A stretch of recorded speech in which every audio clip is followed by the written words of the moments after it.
সভাকে ভালোভাবে আরো প্রারম্ভ করার জন্য এবং আমরা যে এই সভায় একত্রিত হয়েছি, এই যে আমাদের সামনে পত্রিকা রয়েছে, এই পত্রিকা সম্পর্কে প্রাথমিক কথা, ভূমিকামূলক কথা জানার জন্য আমি এই মাজাল্লা এবং এই পত্রিকার যিনি হেড রয়েছেন ফজিলত শেখ আকমাল আখতার বুখারী সাহেব, তিনাকে আমি দাওয়াত দিব যে আপনি আসেন ও ভূমিকামূলক ও পরিচয়মূলক কথা কিছু আমাদের সামনে পরিবেশন করেন।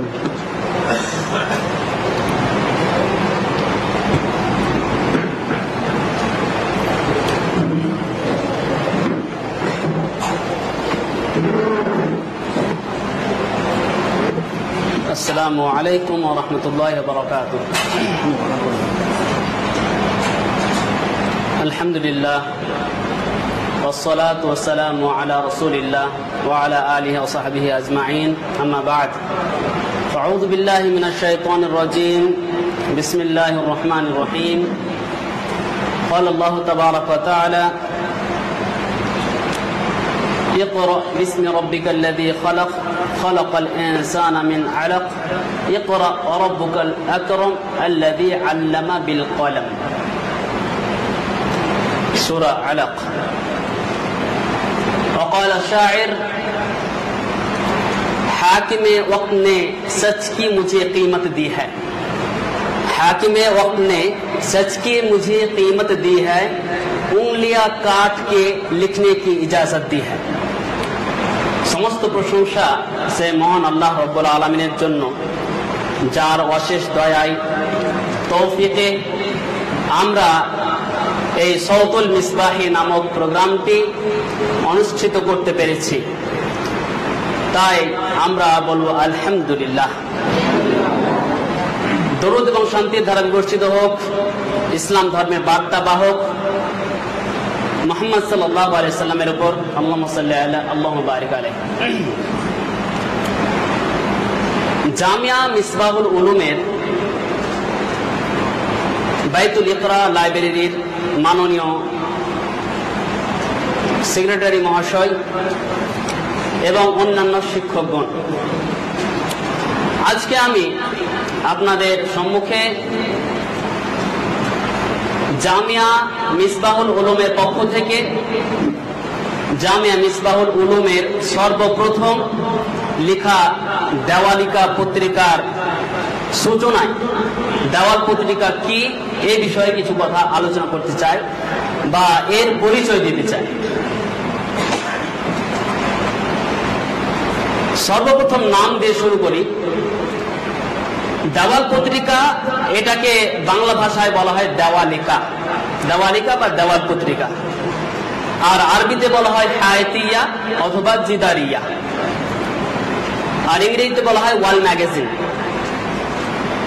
এই দেওয়াল পত্রিকার সূচনা কখন হয়েছে, কে আবিষ্কার করেছে, কখন এটা আমাদের সামনে এসেছে, এর ইতিহাস জানা না থাকলেও অবশ্যই তখন প্রিন্টিং মেশিন বা মুদ্রণ মেশিন যখন আসেনি, তখন দেওয়াল পত্রিকার চর্চা, দেওয়াল পত্রিকার ব্যবহার সরকারি বেসরকারি প্রতিষ্ঠানগুলোতে, শিক্ষা প্রতিষ্ঠানে, সে ইসলামিক হোক বা অন ইসলামিক হোক, অত্যাধিক ভাবে দেখা যেত।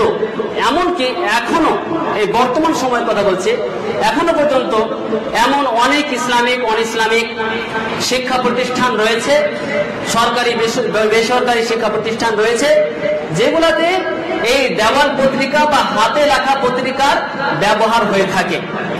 মুদ্রণ মেশিন আসার পরেও, মুদ্রণ যন্ত্র আসার পরেও সেগুলোর উপরে ছেড়ে দেওয়া হয় না, বরং হাতে লিখে টাঙানো হয়। কেন? মূলত হাতে লেখার একটি বিশেষ গুরুত্ব রয়েছে, মাহাত্ম্য রয়েছে, প্রয়োজনীয়তা রয়েছে, ছাত্রদের মাঝে একটা বিশেষ ভাবে আকর্ষণ সৃষ্টি করে, প্রভাব বিস্তার করে। যাই হোক, এর কি গুরুত্ব রয়েছে, কি মর্যাদা রয়েছে, কি প্রয়োজনীয়তা রয়েছে, এ বিষয়ে বলার জন্য আমার পরবর্তী বক্তা আসবেন এবং এ বিষয়ে বিস্তারিত বলবেন। যাই হোক, আমাদের মাদ্রাসায় যে দেওয়াল পত্রিকা, এর নামকরণ নিয়ে কথা বলি। আমাদের মাদ্রাসায় দেওয়াল পত্রিকার নাম রাখা হয়েছে সৌতুল মিসবাহি। সৌতুল মিসবাহি শব্দের অর্থ কি? সৌত শব্দের অর্থ হচ্ছে আওয়াজ, ডাক, কণ্ঠ, আর মিসবাহি শব্দের অর্থ, মিসবাহিকে, মিসবাহি কারা? মিসবাহি হচ্ছে এই জামিয়া মিসবাহুল উলুমে পড়াশোনা যারা করে প্রত্যেক সেই ছাত্র হচ্ছে মিসবাহি। পড়াশোনা করে কিন্তু এখনো পুরোপুরি ভাবে তোমরা মিসবাহি হওনি। কখন পুরোপুরি ভাবে মিসবাহি হবে? যখন এখান থেকে পড়াশোনা করে ফারেগ হয়ে চলে যাবে। এখান থেকে ফারেগ হবে তো ইনশাআল্লাহ, এখান থেকে সবাই ফারেগ হবে। একটা উন্নত মানের মাদ্রাসা হতে চলেছে, নতুন মাদ্রাসা। কিন্তু আলহামদুলিল্লাহ, সুম্মা আলহামদুলিল্লাহ, আমাদের সেক্রেটারির অশেষ পরিশ্রমে অনেক উন্নতি, অনেক এগিয়েছে। আর আগামীতে ইনশাআল্লাহ এগিয়ে থাকবে। আমরা আল্লাহ তাআলার কাছে এই দোয়া করি। তারপরে এই যে সাউতুল মিসবাহি, তাহলে মোট এর অর্থ কি দাঁড়ালো? মিসবাহিদের কণ্ঠ বা মিসবাহিদের ডাক। এবারে আসি এই সাউতুল মিসবাহি দেওয়াল পত্রিকার উদ্দেশ্য কি? দেওয়াল পত্রিকার উদ্দেশ্য সম্বন্ধে বলতে গিয়ে বলি যে প্রত্যেকটি পৃথিবীর যত মানুষ রয়েছে সবার মধ্যে কিছু না কিছু দক্ষতা অবশ্যই থাকে। সবাই কিছু না কিছু বিভিন্ন রকমের দক্ষতার মধ্যে থাকে, কিন্তু অনেকে জানে না যে তার মধ্যে কি দক্ষতা রয়েছে। তোমাদের মধ্যে অনেকে জানে যে তোমাদের মধ্যে কি দক্ষতা রয়েছে। তারপরে যখন ওর পিছনে কোনো পথ প্রদর্শক লাগানো হয়, তাকে পথ দেখানো হয়, তখন সে বুঝতে পারে যে হ্যাঁ, আমার মধ্যে এই দক্ষতাটা ছিল।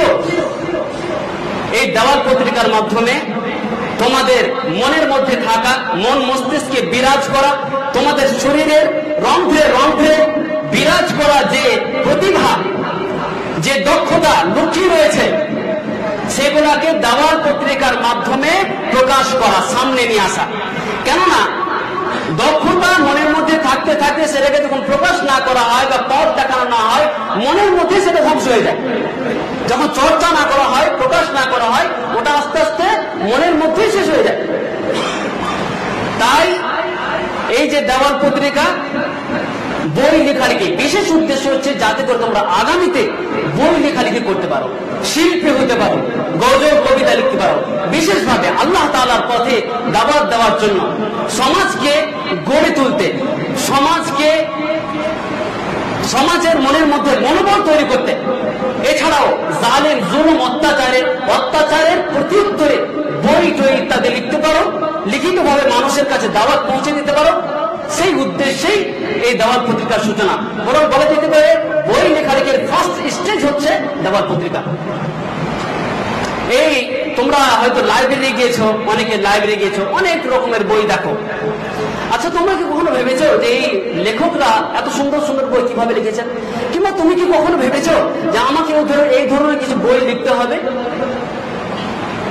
দেখো, আমি একটা কথা সবসময় বলি, যেখানে সেখানে উদাহরণটা দিয়ে থাকি, যে প্রজাপতির পিছনে ছুটে বেড়াও না, প্রজাপতির পিছনে ছুটে বেড়াও না, বরং নিজের মধ্যে ফুল বাগান লাগাও, ফুল গাছ লাগাও। দেখো, প্রজাপতিরা তোমার পিছনে পিছনে ছুটে আসবে। নিজের মধ্যে এতটা জ্ঞান সঞ্চয় করো, জ্ঞানের সমুদ্র সঞ্চয় করো, যার মাধ্যমে তুমি বই লিখতে সক্ষম হবে, সমাজের বই লেখালেখির মাধ্যমে সমাজের সেবা করতে সক্ষম হবে।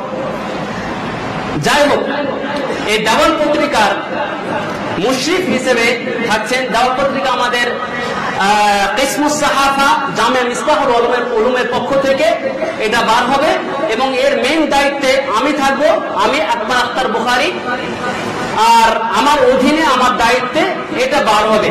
তোমরা যে কোনো বিষয় লিখো, বাংলা, ইংরেজি, হিন্দি, উর্দু, যে কোনো ভাষায় লিখো না কেন, তোমার লেখা বিষয়টাকে যে কোনো শাইখের কাছ থেকে, যে কোনো স্যারের কাছ থেকে চেক করে নিয়ে এসে আমাকে দেবে। তারপরে সেটা দেওয়াল পত্রিকাতে যদি ছাপানোর যোগ্য হয়, বা শিক্ষক লিখে দেবেন যে এটা হচ্ছে সালেহ লিন্নাশর বা ছাপানোর যোগ্য, তখন এটা এখানে ছাপানো হবে। এই দেওয়াল পত্রিকাটা যেহেতু প্রথম, তাই এটা আমি নিজের হাতে লিখেছি, যাতে করে যাদেরকে লেখার দায়িত্ব দেওয়া হয় তারা সেইভাবে লিখতে পারে, বা অনুপ্রেরণা পাবে, আগ্রহ তাদের মনের মধ্যে, তারা জানতে পারবে যে কিভাবে লিখতে হয়। এটা খেল তামাশার বিষয় নয়, এটাকে ভালোভাবে লিখতে হয়, এটা জানতে পারে যাতে করে, সেজন্য এটা আমি লিখেছি। আর পরবর্তীতে যারা লেখার দায়িত্বে থাকবে, আমি 3 জনকে দায়িত্বশীল হিসেবে তৈরি করেছি শিক্ষকদের পরামর্শে। প্রথম দায়িত্বে থাকবে S2 এর গোলাম রহমতুল্লাহ খান, এ থাকবে এডিটর, এবং তার সহযোগী হিসাবে দুজন ছাত্রকে বাছাই করেছে, S1 এর মিনহাজউদ্দিন মন্ডল এবং M2 এর নিজামুদ্দিন। এরা তিনজন এই লেখালেখির দায়িত্বে থাকবে, লিখবে, নকশাগত বা প্রস্তুত করবে। যাই হোক, এই ছিল দেওয়াল পত্রিকার পরিচয়। আল্লাহ তাআলার কাছে দোয়া করি আল্লাহ তাআলা যেন আমাদেরকে এই বিষয়ে এবং সমস্ত বিষয়ে সফলতা অর্জন করার তৌফিক দান করেন। সকলে বলুন আল্লাহুম্মা আমিন। আসসালামু আলাইকুম ওয়া রাহমাতুল্লাহি ওয়া বারাকাতুহু।